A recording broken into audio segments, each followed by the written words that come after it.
Bible read and Bob rant, and today I've got, I think, what should be two pretty good rants, and probably one coming very much from left field that might surprise a few of you, unless you've been reading my tweets today. But anyway, let's get our Bible read out of the way with first, and I think we need a few Bible reads in this world at the moment. Last night I was ecstatic with what I heard from Pauline Hanson. This morning, there's developments, not so ecstatic. But anyway, I won't preempt it. So, before the Bible read, I always keep forgetting about this. Got to give my view of the bay. Been a funny old day. It's been overcast, a bit wet, a few little bits of blue, but overall that's what we've got. A bit windy, bit overcast, looks like rain's on the way. So that is Melbourne for you. Can't expect much better, I don't think, at this time of year. I actually like the winter days. Rugging up in front of the heater with this boy in the back and rugging up for cold winter WALKs. I can't say that word. He'll go nuts. But there we go, my co-star. JJ, he's a good boy. Did you see that dog that got shot in LA? If they did that to my dog, my goodness. Americans, they just pull those guns first before they think about anything else. Anyway, June 18th, Matthew 25, 1 through 13. The parable of the 10 girls. No, don't know about this one. Jesus tells a parable not to tell people when his return will be, but to tell them to be ready for it whenever he does come back. I think that's important. At that time, the kingdom of heaven will be like this. Once there were 10 girls who took their oil lamps and went out to meet the bridegroom. That's right. 5 of them were foolish and the other 5 were wise. The foolish ones took their lamps but did not take any extra oil with them, while the wise ones took containers full of oil for the lamps. The bridegroom was late in coming, so the girls began to nod and fall asleep. It was already midnight when the cry rang out, "Here is the bridegroom, come and meet him." The 10 girls, lucky bridegroom, the 10 girls woke up and trimmed their lamps. Then the foolish ones said to the wise ones, "Let us have some of your oil because our lamps are going out." "No, indeed," the wise ones answered. "There is not enough for you and for us. Go to the shop and buy some for yourself."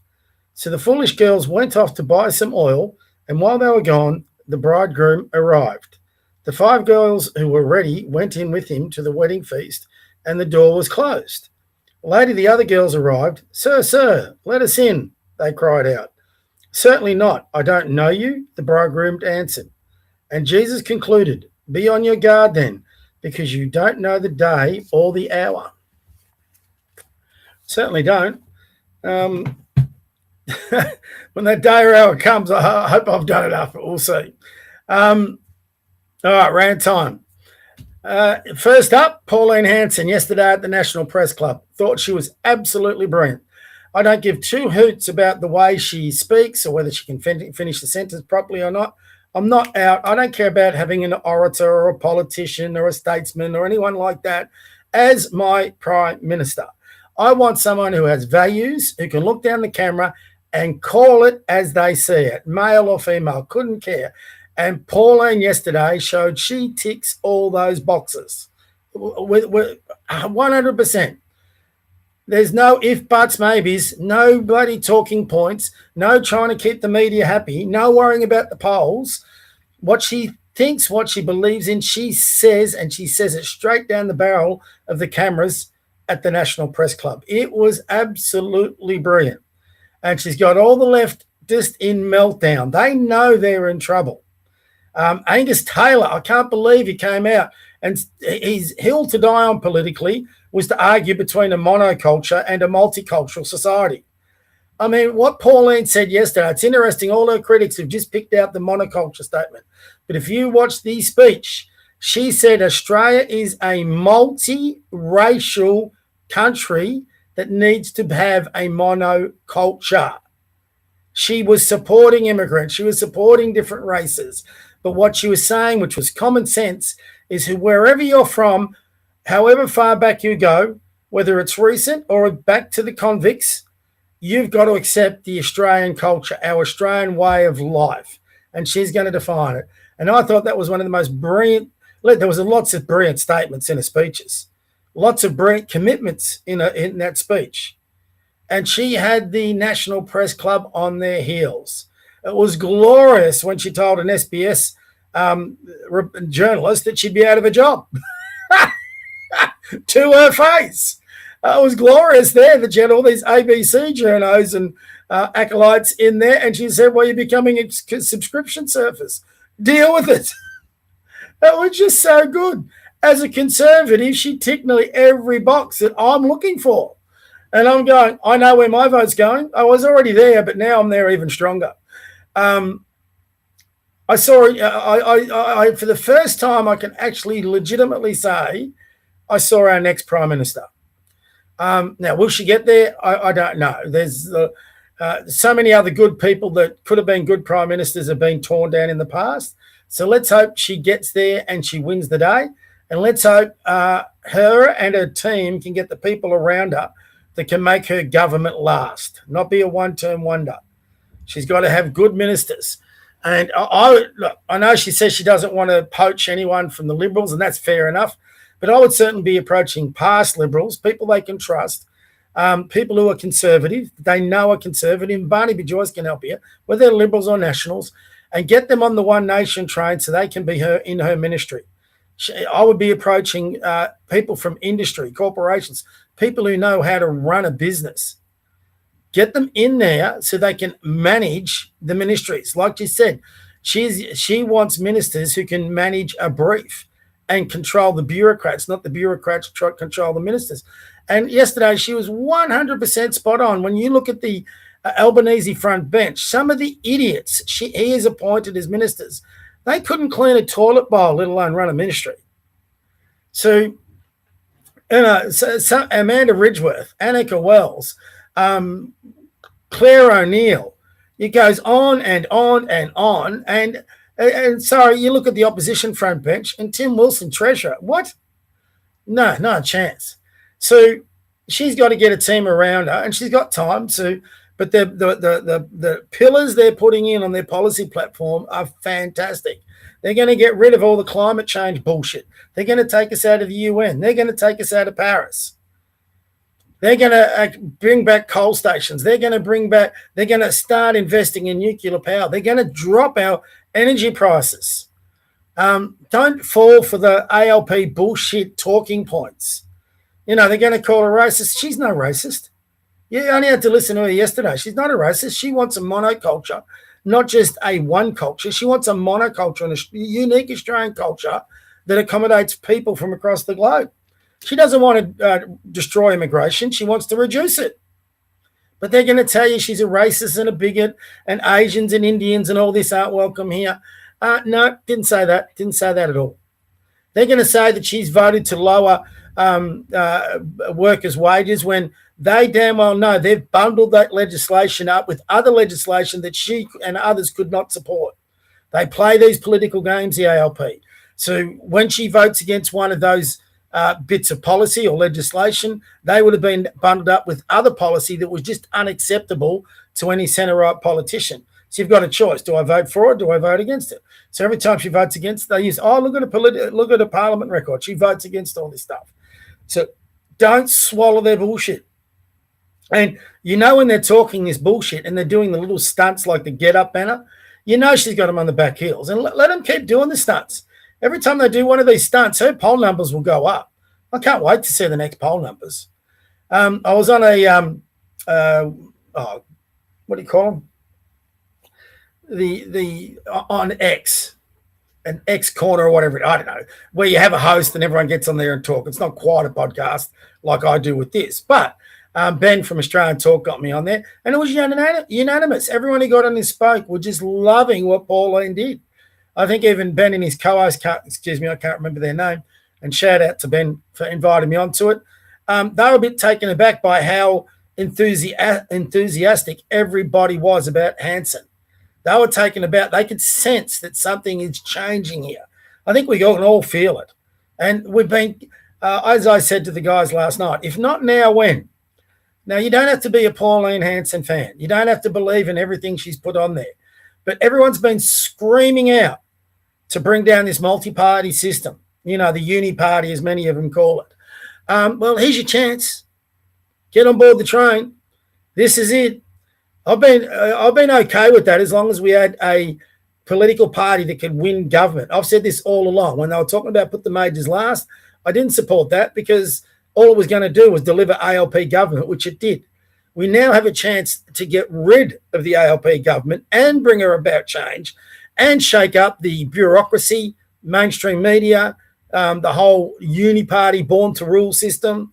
We now have a real chance to give us battlers, us everyday citizens, a chance to win back our country, our way of life. I'm excited by it. I really am. I haven't been excited this excited for a while about politics. Probably the last time was when Abbott won, but even then, I don't think I had this level of excitement. This is something you get. I'm 62. I've never had this opportunity in my lifetime to send such a powerful message to Canberra. So put down your battens of differences. If you can overall agree with 70% of what Hanson puts up there, 60%, get behind her. Send the message. Tell them we're not going to accept their politics of the way they've been doing it. Both the Liberals are so far on the back foot and the ALP is going the same way. They don't know how to handle this. They have no idea. They think they can just put all these little tags on it, call her a racist, a bigot, dumb, everything, and they think it's going to make mainstream Australians turn away from it. No, they're going to go even further behind her. Do your little stupid stunts. All Pauline has to do is keep doing what she's doing, have a disciplined team around her, and look, the big thing is the candidacy vetting. If they can get good candidates, sensible candidates who will back her to the hill, she'll romp in the next election. Got no doubt about that. Everyone hates Albo. Everyone wants him gone. I think Albo will be gone before the next election anyway, because I don't think the ALP can win with him. Just like in Victoria, all of a sudden, and this is due to Hanson, we'll end up with a Liberal government, but it will be with the support of One Nation, and we'll end up with Jess Wilson as Premier, and that's not great. But it's certainly a hell of a lot better than what we've got with Jacinta Allen. And she's having a cry left, right, and centre. Oh, you can't call me a witch. Look what they call Pauline. The double standards from the ALP are mind-numbing. So good on Pauline. Well done. And she handled all the questions brilliantly. The question she asked about that was asked about the bureaucracy and how she'd manage that was spot on. Everything. I mean, I was asked yesterday to give her a score. Everyone was giving her a 7 or 8 out of 10. I gave her 11. I've been dying for this sort of speech for so long from any politician. If you haven't listened to it, watch it and then get behind Hanson. If you're a centre-right person, I don't care whether you're a libertarian. I don't care if you're a People's First. People First are not going to win the next election. The Libertarians are not going to win the next election. You don't have the chance to send the message. If the Libertarians were in Pauline Hanson's position, I'd be saying exactly the same thing as I'm saying now. They're not there. Hanson is. Hanson is a window of opportunity to send, not only kick out the ALP, but send one of the most powerful messages in the history of Australian politics. If that doesn't excite you, I don't know what's your problem. But it's about time we all got on board with it. I'll just better check my connection. Damn, I always forget that. One of these days I'm going to do that, and I'm not going to be able to speak. Just hold on a minute, guys. Good, I'm up. So there we go. So went to bed last night pretty happy with the world. I'm thinking, well, yeah, we got 2 years, but God, it's going to be a fun 2 years with all these. The ALP is going to be melting down for 2 years. There was a lot of comparisons to Trump yesterday, and we had all those leftist meltdowns when Trump won in 2016. The glorious thing about Australia, we're going to have those meltdowns in the lead up to the election for the next 18 months, which is roughly the time between now and the next election. So I think time's going to fly quickly. The only way don't get rid of the ALP government in Victoria is if Jess Wilson and the Liberals screw it up. I don't think they could even screw it up this time. And I give Jess Wilson credit. I don't like all the politics. I like some of it. I give her a credit. I think Brad Batten would have been fine, but Jess Wilson, I think, is a smart operator. I don't think she'll be like Matthew Guy and screw it up. The problem is she's still got a lot of moderates in her team. look, I'm not going to quibble. Get them in for now. They can be an interim government until we get something better. I'll just say this about One Nation, though, and I'm going to put this in to Warren and Bianca from Victoria One Nation. You guys, especially you, Warren, you got on one of my threads and said you'd be happy to come on my podcast. I'm all in with Pauline and One Nation. Bianca, you gave me a commitment to come on the podcast. You should. Both, Bianca, you said you couldn't come because of the by-election down in Flinders. That's been long done now. All right, you've got a state election coming up. Why wouldn't you get on a podcast with someone who's backing your team? Not too sure about that, but it's concerning for me that you're not doing that, and how many others are you not actually getting on with? And this thing about, we're too busy, not good enough. We've been pushing this for a time. Even send us a message when you can or whatever. Let people know who want to support your party what's going on. And if you're not doing that, you're not going to do as well as you would hope at the coming state election. So don't screw this up. You've got a chance. You're polling well. Who knows whether that's going to still be there by the next election? Entirely up to you. I'll be blunt here. I'll be like Pauline. The Victorian branch needs to get his shit together. So let's see what they do. And by all means, come on the podcast. If you think I'm being unfair, come and tell me. That's what I'm here for. I had this same sort of discussion with Rukshan today. And he was good about it. He's given me, hopefully he's better than Bianca. He's given me a commitment that he'll eventually come on. And I look forward to that discussion. So we haven't had a difference. We've had a certain different opinion on the strategy of how we should be handling a certain group. But anyway, that's all it is. The disappointment of the day. So I went to bed really elated. The disappointment of the day for me has been this peace deal, this memorandum of understanding, which that in itself I find a little bit bizarre. A memorandum of understanding, that's not the end of a war. I mean, you don't end wars with a 1.5 page thing. I'm sorry. Read up any history. I mean, you got to win a war. And everyone who's followed me knows how much a fan I am of Trump. I've been with Trump all along, right up until this point. But I'm sort of pretty big when you give your commitment to a group of people, as Trump did to the Iranian people, you got to follow through with it. Trump, when the Iranians started protesting, Trump assured them that if the Iranian regime did anything untoward, he would bomb them in, pretty much his words, I think, was something along, and I am paraphrasing here, to hell and back. Now, because of those words, Iranian people took to the streets and protested and then were slaughtered in their tens of thousands. If you are going to give your word, and he was following through, you better damn well go in there and make sure you topple that regime. The very regime you said you're going to send to hell and back, who killed 40,000 of their own people, who you say are a threat to global peace, you start a war about, you actually raise petrol prices across the globe, you make life hard for households, you make life hard for businesses. As a business owner, I was impacted and I was all good with it. If it meant that the Iranian people, the good Iranian people, could be liberated from this Iranian regime, great. You've got a reason to start this war. Forget the nuclear stuff. That's important. But you needed to bring down that regime. If you didn't have the necessary tools to do that, you should never have started this fight in the first place. You should never encourage people to take to the streets and lose their lives. And I'm one of the biggest Trump fans you can get, but I'm pretty disgusted by this peace deal today. So, unfortunately, it gives all his enemies, the woke right and the left, plenty of ammunition to come at him, and sure enough, they're coming at him. And, a lot of people are blaming, quite rightly, J.D. Vance. But Trump's the main man. He's the one who makes the decision. Even Trump today, I don't think it was a joke. He'll put it across there as a joke. He said, this is JD's deal, and if it doesn't work, well, he'll pass it on to him. No, people aren't going to let you handball it on to JD Vance, Donald. So this is one of his, I would say, his first really big mistake. And I think he's got talked into this war. Whether that, I don't know who he's been talked to. whether it was Bibi Netanyahu or whatever. Netanyahu and them were going to take out the Ayatollah and his cabinet no matter what. If that's the reason that you got into this war, then you were stupid to begin with. You should have just let Israel take them out, help defend them, and leave it at that.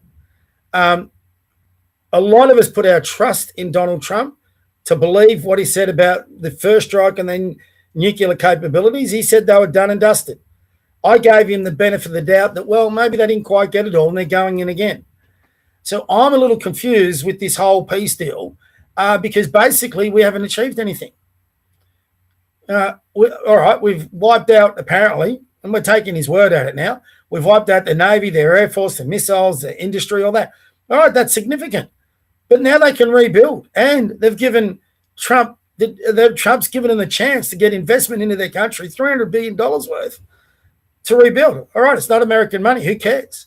So Iran and their evil regime are going to rebuild again. They're going to remain a threat to every Middle East nation, to Israel, to Western society. I can tell you now, the starting gun has been shot for the next major terrorist attack in a Western country. I hope to God it's not Australia. The Ayatollahs, or the worst, the military madman in charge of the IRGC, they'll be already plotting their next attack and where it's going to be. And they will plot a soft target. America's not a soft target. So hopefully they don't start putting their eyesights or their plans our way, because we didn't get involved. But they'll see us as weak in Australia. For no, who wouldn't look at Elbow and think how weak we are? So that's all Trump's achieved.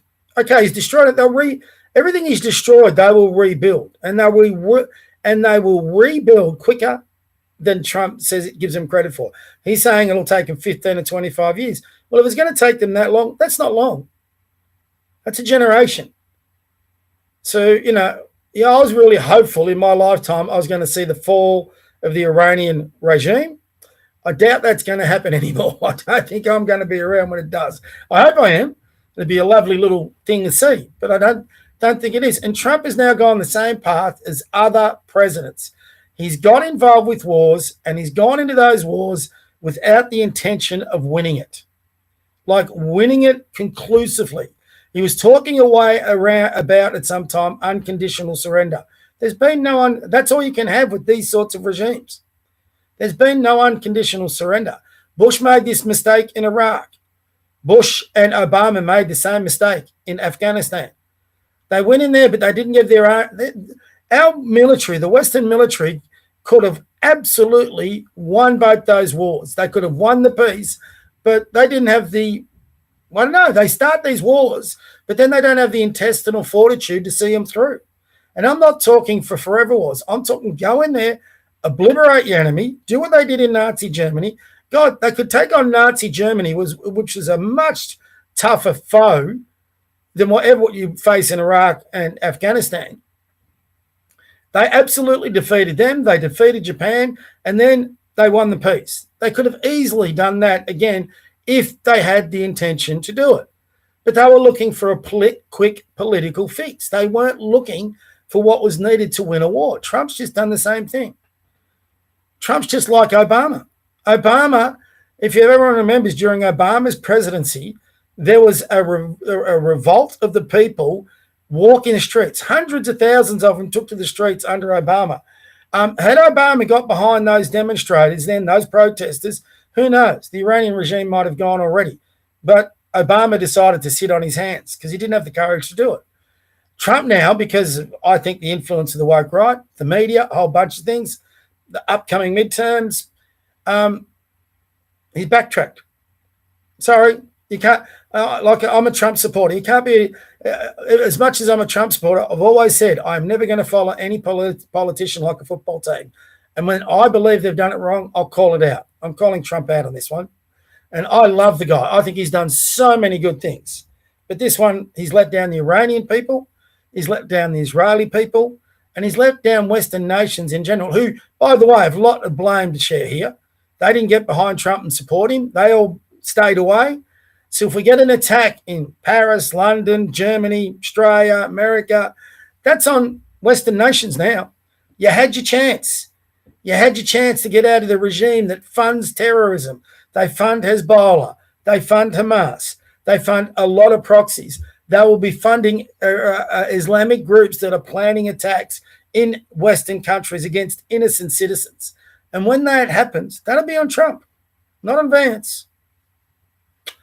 So speaking of Vance, I've decided I don't like Vance. I've been sitting back on Vance for a while. You never could get much of a read on him, which always worries me. The fact that Tucker Carlson played a hand in getting him into the White House worries me. I think Tucker Carlson's a lunatic. I think most of the people on the woke right are a lunatic. And by the way, Paul Murray, having Megyn Kelly on your show, a person who's demonized a widow to the point that she's now a target for the lunatics.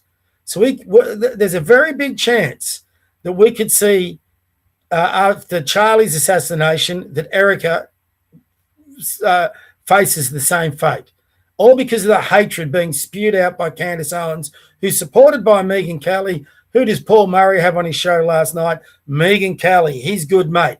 Does he push back on any of the detestable things that Megyn Kelly has been supporting through Tucker Carlson and Candace Owens? No, he doesn't. He stays quiet. He's weak as water. Can't lose his little American buddy for his show. He's got to maintain those ratings. So I hate that sort of shit. That's why I hate what Trump has done here. And J.D. Vance was put into that White House because of Tucker Carlson and the woke right influence. And you can tell the way Trump is speaking. You can tell the way now J.D. Vance is out trying to sell this. Through J.D. Vance, they've got to Trump, the woke right, the Tucker Carlsons of the world, the Joe Kents of the world, Steve Bannons of the world. All these, they've got to Trump. His language has changed. It's changed on what he outlined as what victory looked like to what he's saying it is now. The way he's speaking about Israel and Netanyahu is all changed. It is all reflecting the woke right talking points. So I've got no doubt we now are in a position where the woke right are having influence over Trump. Everyone talks about the Jewish lobby. Well, the Jewish lobby have lost this one. It's the Tucker Carlson lobby. Now, if you're not concerned about that, where has Tucker Carlson been shilling for? Qatar? Iran? I mean, they use Tucker Carlson's show for propaganda purposes in Iran. So we've actually got now a Tehran influence in through the White House. And you're hearing Trump is actually talking about these people who will lead this fanatical regime that will kill their own people, torture their own people, and he's talking to them as though they're reasonable human beings like you and I in a business deal. Sorry, I'm calling that out. If he wasn't going to follow this through, he should never have started it. So I'm coming from a totally different angle of, people were there forever wars. You don't need to have a forever war. The only reason you're having a forever war, you didn't go into that war with what you needed to win it. Get in there, get the job done, make sure it's an unconditional surrender, make sure, you are either in control of that country or you put someone else in control of that country you can trust. Allies did that in World War II. The Yanks did it against Japan. Allies did it with Nazi Germany. No doubt we could have done it here, but we've not done that. And if that needed, it'd be an unpopular position. If that needed troops on the ground, it needed troops on the ground. Trump's been sitting on his hands now for a good month about these peace deals. He was looking for a political solution. That's the problem. Bush looked for a political solution. Obama looked for a political solution. Biden looked for a political solution. Trump has now gone down for the political solution, and you need a military solution to this problem. And I thought we got halfway, probably 2/3 down the road. You've got them on their knees. You've got their military on their knees. I mean, all the talk was take Cargill, and that's the end of it. They're done. Well, maybe you just had to go through with that. You've already lost 20 military families in America now have had their sons and daughters killed in this conflict. They don't have them to come home to a Christmas, at Easter, whatever. What for? That Iranian regime's still there. They're going to be making not billions, but trillions.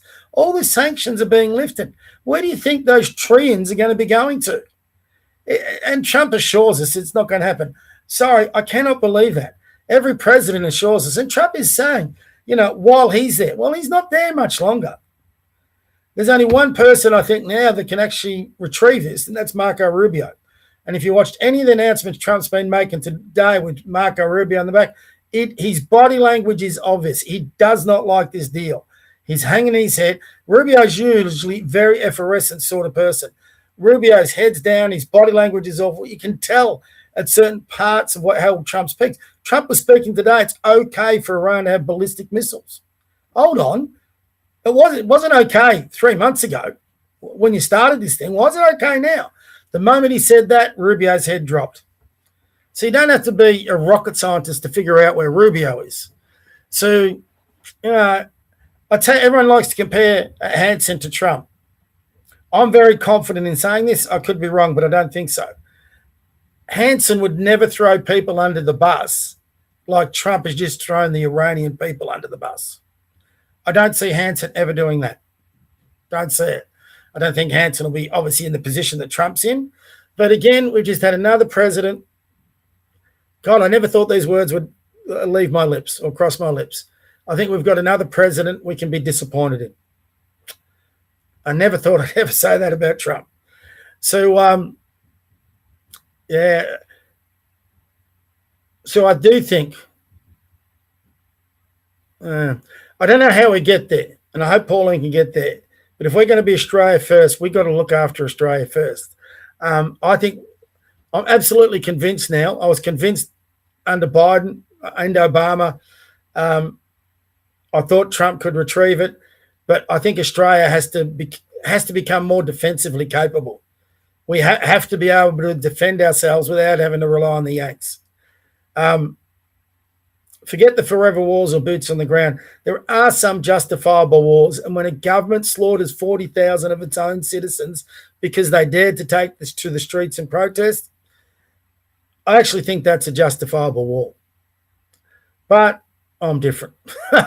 I sort of skate down the middle. I find myself in the squeeze between the woke right and the woke left. So, listen, one thing I'm happy for us here in Australia, the war's over. Hopefully fuel prices can drop down. Hopefully we get a new government in Victoria. Hopefully we get in 18 months a new Prime Minister and a new government of Australia. And hopefully we can get our economy bouncing again. We can do something about immigration. I'm praying that Pauline Hanson comes in because everything she said yesterday, if she can start that journey, I don't know how long she can be Prime Minister because she's getting on, but she could certainly set the first steps in place to turn this country around. So maybe it's time we just worried more about Australian issues. Well, I'll still have my say on international issues, but I found today incredibly disappointing, incredibly. And what is crazy is I'm finding myself nodding my head in total agreement with a lot of leftist commentators. I never thought that would be the day. And maybe I'm different. I'm also finding it a bit cringe. It's a Tucker Carlson impact again. I used to be a big Tucker Carlson supporter. And once he started taking positions and saying things that I just couldn't find compatible with mine, I really saw a different side. I'm sort of seeing that again now with Trump. I can't believe I'm saying this. I'm sort of seeing that again now with a lot of what Trump said today. I don't think Trump comes back from this. I think he's in now all sorts of trouble. I think he will lose the midterms because I think he's already lost those through the woke right.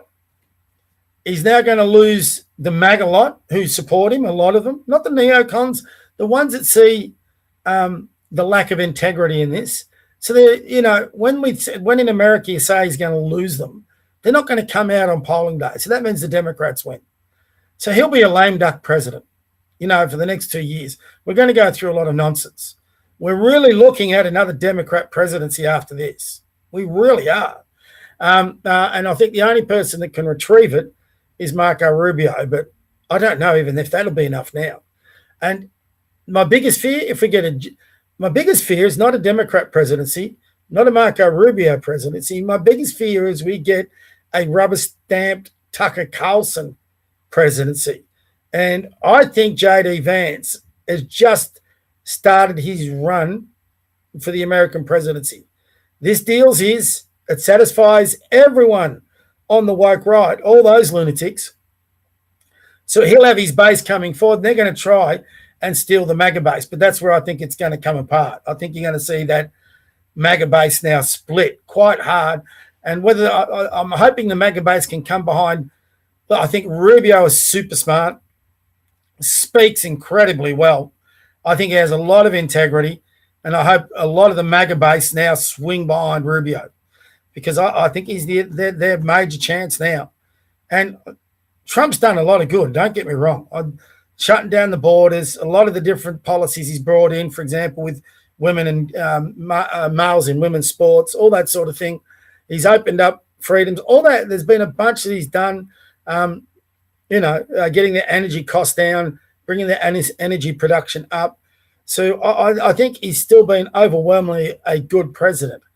I just think he's sabotaged the rest of his presidency. I don't think he can do much anymore. So Rubio's got to get out on the electoral path, and he's got to start thinking about, does he want to be president?